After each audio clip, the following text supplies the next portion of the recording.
Hari ini saya akan membentangkan tugasan kedua iaitu projek digital bahagian B. Saya dikehendaki untuk menganalisis 5 bentuk kesalahan ejaan, kata dan ayat yang terdapat dalam hasil penulisan karangan murid tahun 6. Saya akan menerangkan beberapa kesalahan bahasa yang terdapat dalam karangan ucapan Hari Guru.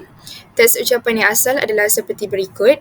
Terima kasih kepada pengerusi majlis yang berusaha Tuan Guru Besar, guru-guru penolong kanan, guru-guru dan rakan sekalian, selamat sejahtera saya ucapkan.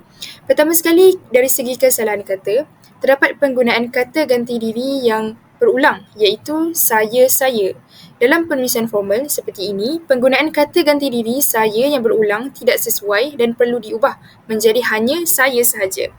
Seterusnya dari segi kesalahan ejaan, kata penolong kanan sepatutnya dieja dengan huruf besar di awal setiap perkataan menjadi penolong kanan. Begitu juga dengan Tuan Guru Besar. Ini kerana kedua-duanya merupakan gelaran rasmi, jadi penggunaan huruf besar di awal kata adalah penting. Selain itu, terima kasih perlu dieja dengan huruf besar di awal perkataan kerana berada di awal ayat. Seterusnya, perenggan kedua.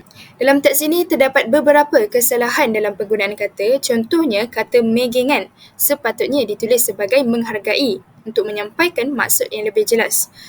Kata panda adalah salah ejaan dan sepatutnya ditulis sebagai pandai.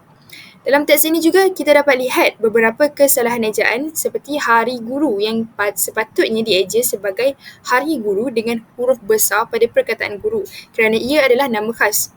Selain itu, dalam penggunaan tanda baca, ayat-ayat yang tidak mempunyai tanda baca yang sesuai seperti koma atau titik. Seterusnya, kesalahan ayat. Ayat hari ini diraikan untuk mengingatkan kita menjadi murid yang pandai, kurang jelas.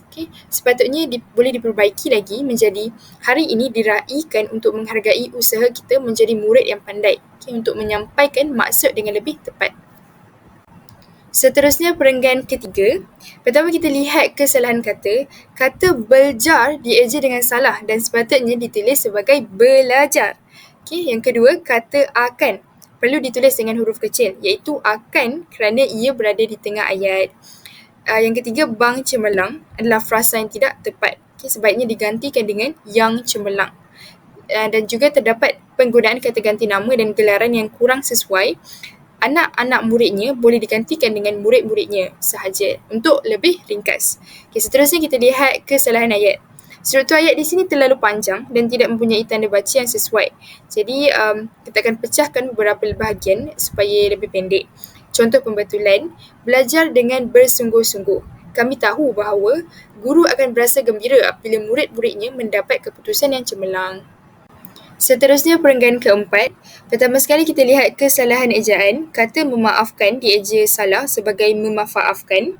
Kedua, kata anak perlu ditulis dengan huruf kecil iaitu anak kerana ia berada di tengah ayat dan bukan sebagai permulaan nama khas. Terdapat juga kesalahan dalam penulisan kadang-kadang yang sepatutnya dieja sebagai kadang-kadang dengan tanda sempang. Dan seterusnya kita lihat kesalahan ayat. Struktur ayat terlalu panjang dan kurang jelas kerana tiada pemisahan antara idea-idea. Jadi kita akan pecahkan kepada beberapa ayat pendek. Contoh pembetulan, hadirin yang dikasihi, mungkin kami ada melakukan kesilapan selama ini. Oleh itu, kami berharap agar cikgu dapat memaafkan kami. Maklumlah, kami bagaikan anak kecil yang kadang-kadang tersilap bila bicara dan langkah. Seterusnya, perenggan terakhir. Pertama sekali kita akan lihat dari segi kesalahan kata. Terdapat beberapa kata yang tidak ditulis dengan huruf kecil di awal perkataan seperti berjanji, menjadi dan anak.